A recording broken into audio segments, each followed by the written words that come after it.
Hello there. Lots of far-right arrests so far this weekend. I wonder why.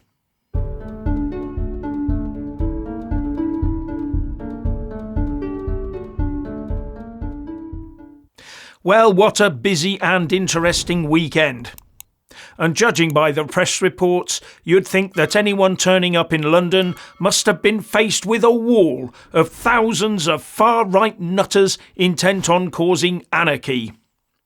I spent yesterday in London for the Armistice Day event at the Cenotaph, and then returned home to Dorset to join the relative sanity of my local community for our Remembrance Sunday service at the town's War Memorial.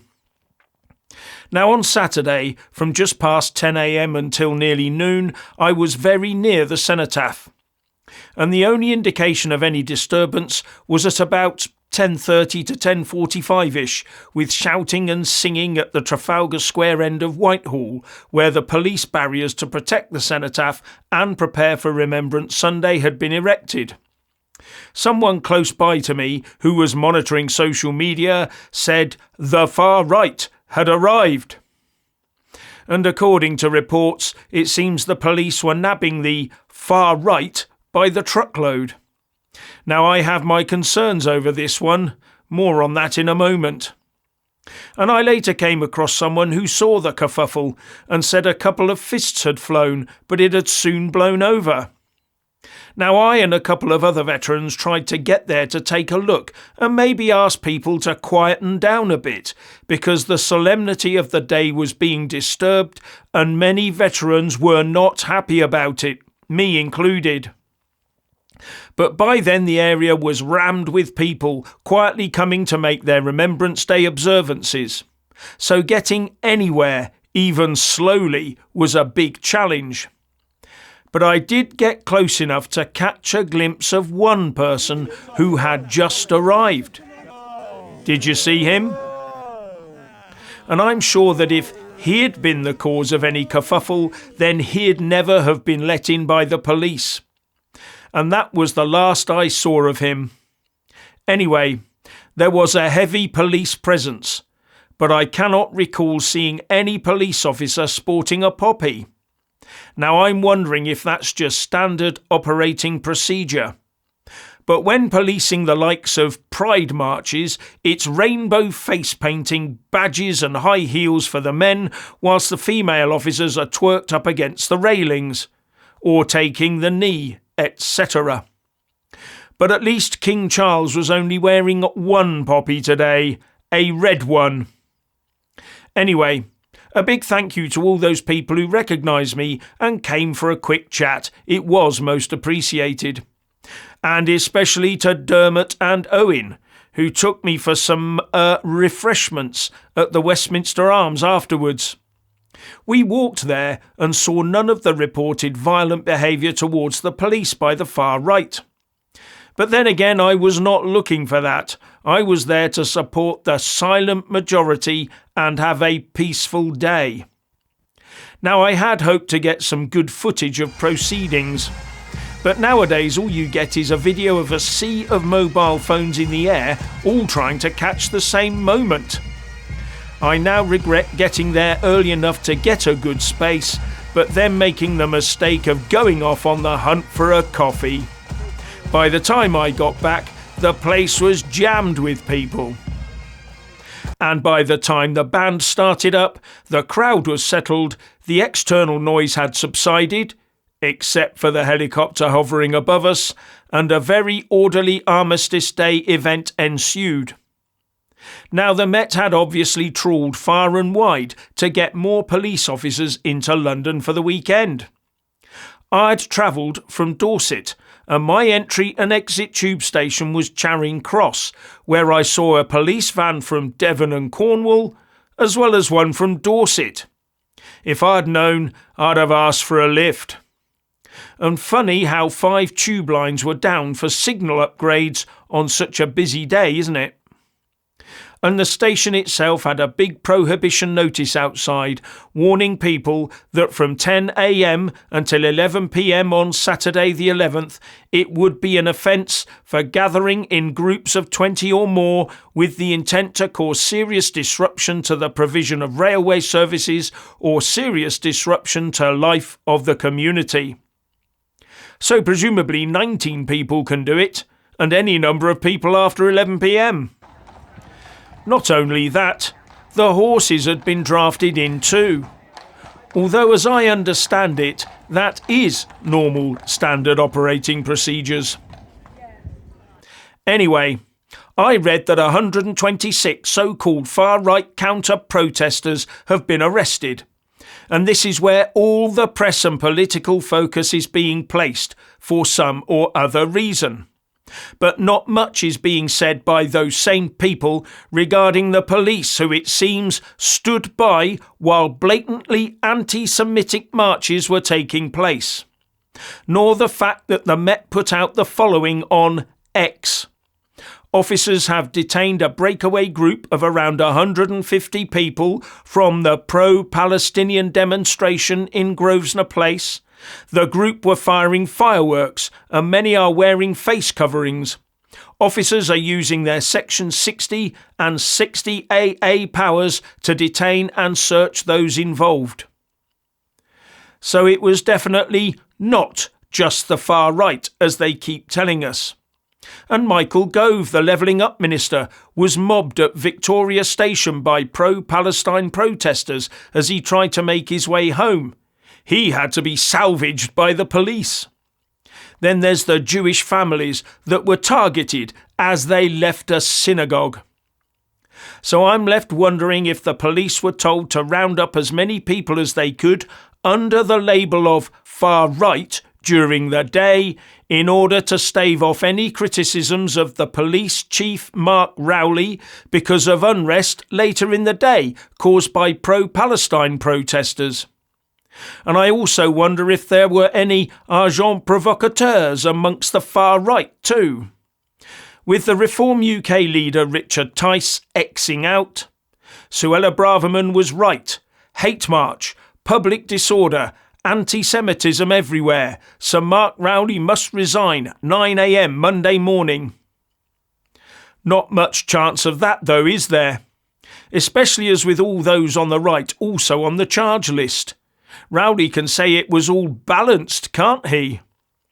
Except that an anonymous serving police officer has blabbed all to the Daily Mail, saying that Braverman is right, the police are operating double standards. What I have witnessed in recent weeks as tens of thousands of pro-Palestinian protesters have repeatedly marched through London has left me in despair about the future of a force to which I have dedicated my professional life, the officer wrote. We have seen appalling anti-Semitism, with mobs calling for jihad against Israel. My colleagues have been ordered to police these intimidating displays of disorder with the lightest of touches.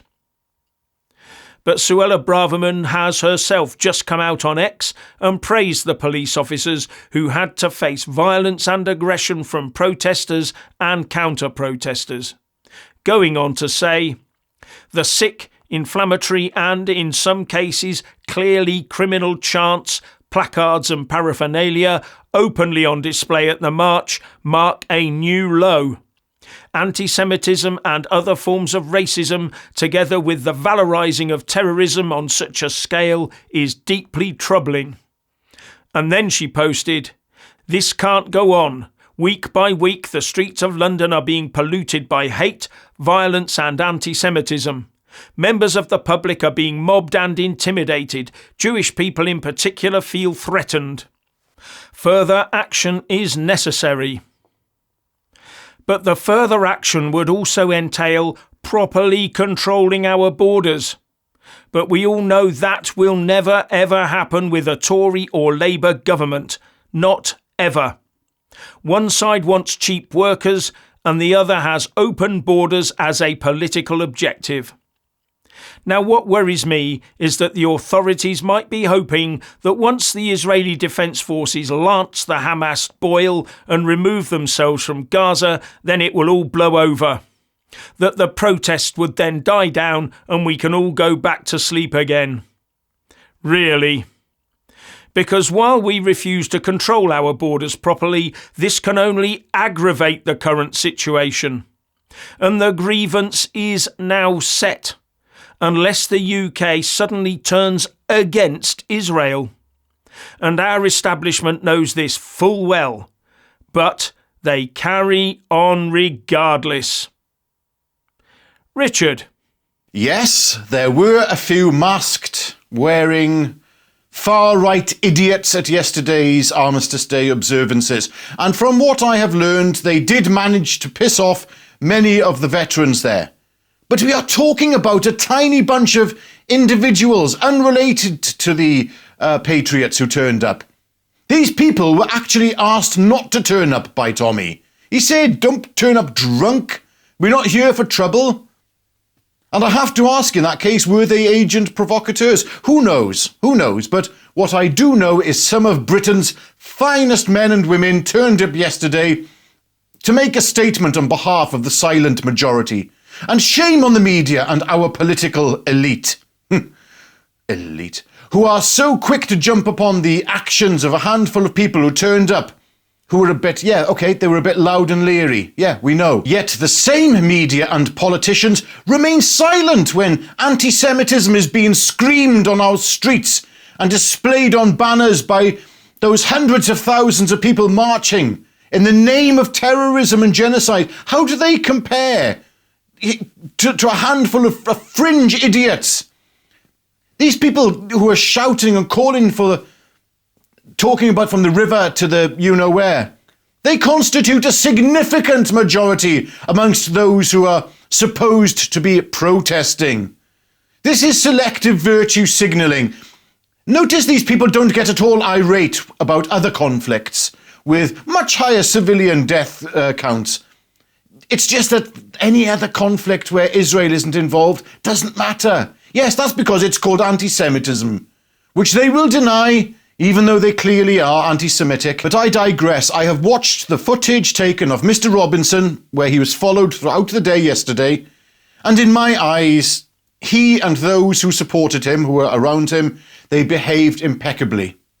And those that we commemorate over the Memorial Weekend, we remember those people, those that we remember, they would be proud of him, and those people who turned up. At last, true Brits standing up for people and the values of our forefathers. I mean, is Mr. Robinson faultless? No. But compared to our politicians and most of those given honours, he is a saint. And that'll do for me for now. Things may change, but no, that's the opinion I hold right now. I wish I could have been there to support him in his comeback to our streets. I'm going to get a lot of flack for that, but I'm sorry. But, for reasons many of you know, I cannot and probably never will be able to turn up to such events. But there we go. I'm sure he can manage without the presence of a slightly overweight chappie. Only slightly, of course. Anyway, it's your favourite part of the show. What do you lot think about what has been said in this video? Leave your thoughts in the comment section below and both Jeff and I will read them. And a huge thanks to all of you that keep this channel going by supporting us via Patreon and PayPal and Super Thanks. As this channel is currently costing us a lot of money, so you guys, major thanks. Thank you. Anyway, God bless you all, and bye for now.